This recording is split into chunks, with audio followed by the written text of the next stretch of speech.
Hey Scuba Girls International, we are sitting here at DEMA 2024. I am here with Thomas from Circle H Scuba, who is one of my buddies, and we have had an exciting few days. I don't know, my feet are tired. How about you?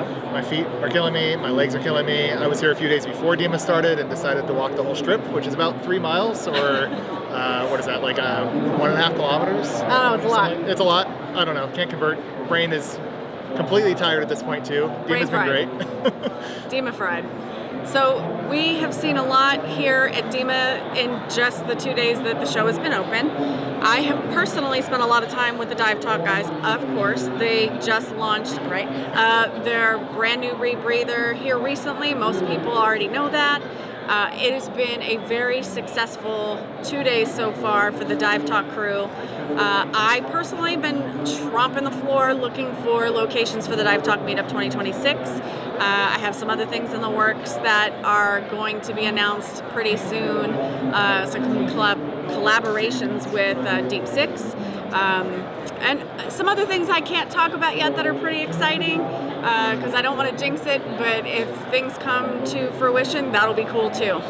But I wanted to let you guys know that I've had a little encouragement from Mr. Thomas.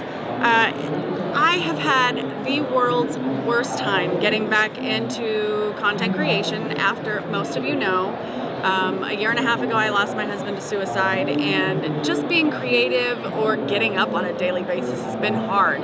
I think I'm finally past that and able to function like a normal human being. But it's been very touching when you have friends who are content creators who are like, you have something worth value and are very encouraging. And this week, in the last 2 days, you have been nothing short of amazing in your support and trying to help me get back on my feet, introducing me to people, helping me talk to people, giving me ideas. And you've always been encouraging and talking to me about content creation. I just want to say thank you. I think that our little friendship has been awesome. And thank you for being another content creator who's kind and encouraging, and just in the spirit of what we do. Not all content creators are created equal. Not all content creators are nice or willing to help and collaborate with other content creators. So thank you for just encouraging me to get back on my feet, and being that is what I do. You know, I help other women and other people, you know, just find their best selves and get out there and live their best lives, and be it through scuba or through motorcycle riding, because I do that too. It's just been a breath of fresh air. So I just wanted to say thank you. You're welcome. Yeah. So in your travels, since you've had your own agenda here at DEMA, what has been some of the coolest stuff that you've seen so far? Yeah, I mean, where do you start really? So I think this year, I will say that DEMA is a little bit smaller than last year possibly, but I think it's because there's the F1 race going on in Las Vegas. So I think a lot of vendors and manufacturers are a little hesitant. They weren't sure how many people were going to show up for the show. I will say the show seems plenty full of people. Yeah. So I think that anyone that didn't show up is missing out, unfortunately. Hope to see them next year in Orlando instead. As far as cool things I saw this year, Garmin dropped their X50i, the Garmin Descent X50i, which is a new dive computer, 3-inch screen, full color display, fully a dive computer first, not a wearable like an Apple Watch or the Garmin Descent where it does a billion other things too, and then added diving. Like, this is a full dedicated dive computer, so really excited to see that. I think Garmin could actually be like a good competitor in the market, and give, you know, some of the other top manufacturers out there like Shearwater and stuff, maybe something to think about as far as maybe implementing some new features or changes in their computers that have been really kind of the same over the last 20 years. Like, they keep adding new things, but it's not that much crazy innovation. So that's really cool. Apex has a new rig coming out. They have their new RK4s coming out, which is some new fins as well. So I'm interested in trying those out when they come to full production, but who knows when that will be either. They kind of just have prototypes right now, so we'll see where that happens. And then of course the Dive Talk Go. I did a video with Gus and Woody that'll show up on my channel as well, kind of just going over how easy it is to just set that up to your existing kit. That was really impressive. So yeah, I think they've been the belle of the ball. If you've walked around the floor here at DEMA this year, their booth has been packed every second you've walked by. Absolutely. Like floor to ceiling. Well, I can't say floor to ceiling, but it's been packed. I really appreciate your commentary on Garmin. I think that big names like Shearwater need a little healthy competition, and I think that'll help them hopefully drive some new innovation in what they have already in their line. But Garmin is, if you have not paid attention to Garmin previously because they've not been top name in dive computers, or if you're not already familiar with them as wearable tech, I think they're going to be something to see and watch out for in the next coming year or two, just based on the stuff that they're putting out now, stuff that they've got in the works that may be coming out in the next year or two. I think they're going to be a force to be reckoned with here soon. And their innovation, that's super cool stuff that they've got. Yeah, they're taking a lot of the cool things they've done in other areas of the outdoor market, and they're expanding that to diving now, into more stuff into motorcycles. They're looking at more things for just the outdoor space outside of just boating and hiking. Like, what else can we do in this space now? And it's cool to see what they're doing there, you know. Other people, Insta360's out here. This is the first time I've seen them at a DEMA show before. They just got into the action camera market really last year with the Ace Pro. Now they have the Ace Pro 2, and then the 360 cameras, the X1, 2, 3, and 4 now is out as well. So those are being shown here. And it's really, you know, for pun intended, like a new perspective on diving when you have a 360 camera and the different shots you can get, the creativity there as well. So it's really cool to see them here, and, you know, similar, giving competition to GoPro. DJI isn't here, but they've been pushing GoPro and kind of innovating with their own action cameras with the Osmos, and now we're seeing Insta360 as another player there as well. So I love it. I think healthy competition's great. You were talking about supporting you as well. I think you aren't a competitor, you're helping the industry as well. And if you make content on scuba diving and people come to YouTube and they look for scuba diving, maybe my stuff will show up too, and that'll bring more people to the sport, which helps me as an instructor, which helps me as a passionate fan of the sport. And then of course, if I ever got into motorcycling content or anything else, then I could do that too. But so for those of you who don't know who Thomas and Circle H Scuba is, he does a lot of educational content. And I think that if you have any interest in getting into diving, haven't gotten into diving, or you're new in your diving journey, Thomas is definitely someone to follow. His channel information will be in the comments section, and definitely go give him a follow. His content is great, and he's constantly posting something all the time. So I love your quizzes, like your little questions. You throw out the most random, amazing, like sea life or coral stuff, or, you know, just fun little questions to keep people engaged, and I absolutely love that. Yeah. Well, you know, when you were saying being a creator is not always easy. Yeah. So actually, I slowed down on posting. I did do my quizzes still every other day. I try to put one out there. Those are easier to make, so they're kind of low effort on my part, I guess. But life happens sometimes, and you know, when you see something from the screen and you're watching a video on YouTube, you don't know everything else that went into that video. You don't know everything else that's going on in that person's life. And to your point, sometimes people maybe aren't as friendly when they're off camera, or maybe they're super friendly off camera too, but they have a lot of things going on in their life. And then suddenly I don't post for 2 months, and people email me and ask me where my content is and stuff too. And it's like, hey, are you okay? Yeah. And I've gotten those messages. And it makes me feel guilty as a creator, and I want to post more content, but it's also nice to have a community that supports you like that too. And that's why, you know, I want to encourage you to get posting, because I think you have a really good message, and you have a really good mission statement with this idea of empowering people to do things and take on challenges. And, you know, and I look at that with my own stuff sometimes too. And, you know, how do I keep doing this? And I have a day job outside of YouTube. I also have a part-time job as a scuba instructor, and YouTube's like my third job. So, you know, it's tough to do all of that and balance everything. And sometimes you can't be on for the camera all the time and try to be 100% positive all the time. And, you know, when you start working with different brands sometimes, and they have deadlines, and now you're under the pressure in this fun hobby, or this thing that you're doing as a passion project, it turns into work, and sometimes you can't keep up with 3 jobs, and it's a lot. So, you know, it takes people to be around you, have that strong community of people, and you can't just talk to everybody about YouTube. Most people don't understand social media and content creation and that aspect of it. Yeah. They consume hundreds and hundreds of hours of it, but they don't understand what goes into the creation process and what pressure that puts on you. Or the editing, or that, like, that's Absolutely. my biggest downfall. The editing is the hardest part for me. Yeah. And it almost, I don't want to say it's paralyzing, but it can keep me, I have hours and hours of footage that I have done nothing with, because editing is so hard.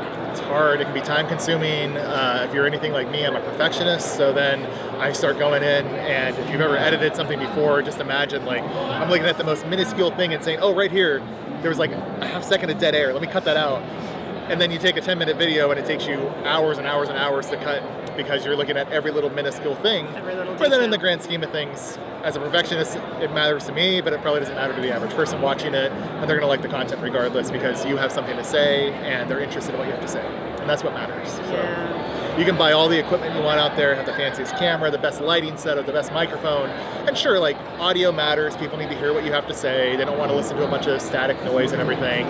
But really with an iPhone and like a pretty basic, maybe $100 or less microphone that plugs into it, you can make content and you don't have to be a perfectionist, and done is better than perfect, and just getting something out there and getting your message out there is probably the most important thing. And then I think the other part of it is like, it's not the only time you're going to get your message out there. Yeah. You can continue to post that message and encourage people and have that through line, and you can post a video that you did a year ago again and just refilm it and give a slightly different angle, and now that you have another year's worth of experience, it's going to be a better video than it was a year ago, and you're just improving on your stuff every time. And you know, it's Atomic Habits. If you've read that book from James Clear, 1% better every day. You know, after 100 days, you're 100% better than you were. And That is pretty cool. Those little parts. So In all of your walks in the floor, have you met or seen anybody cool? nobody. I'm the coolest one here. Stop it! Let's see. So we have seen.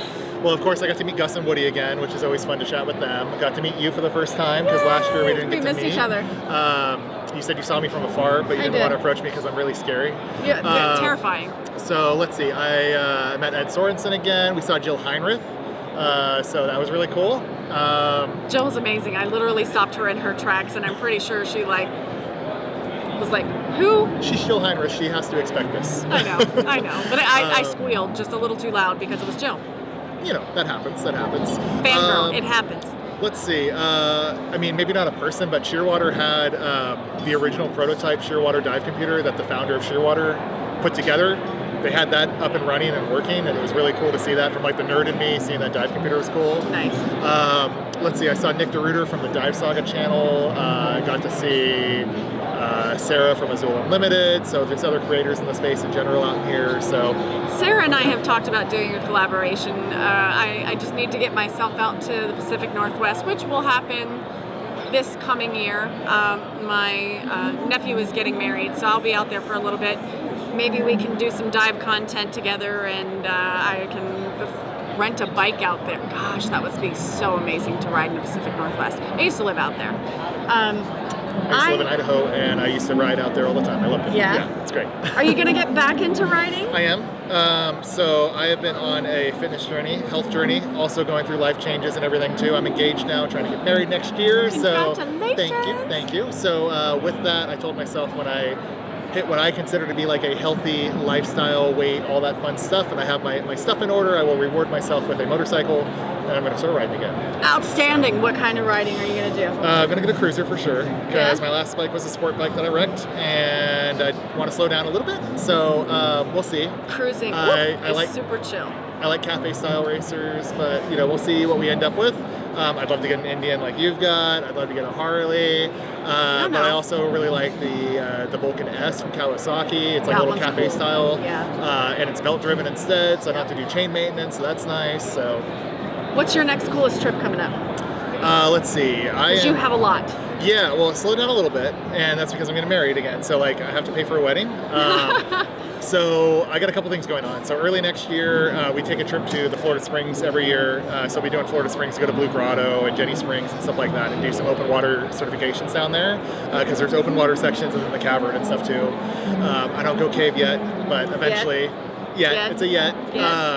But yeah, I went into Devil's Ear and felt the flow and everything, and got pretty far in there, and then decided I need to leave. So that was fun. But so I got that trip, and during that trip, I'm probably going to stay longer and go to Dive Right and get certified for CCR, hopefully. Outstanding. So I'm going to get started on that, start working on my hours Coming there. to the dark side, where we have the cookies. And I have to invest is what I'm going to call it. I'm investing in a unit. I'll probably cross over to Dive Talk Go at some point as well.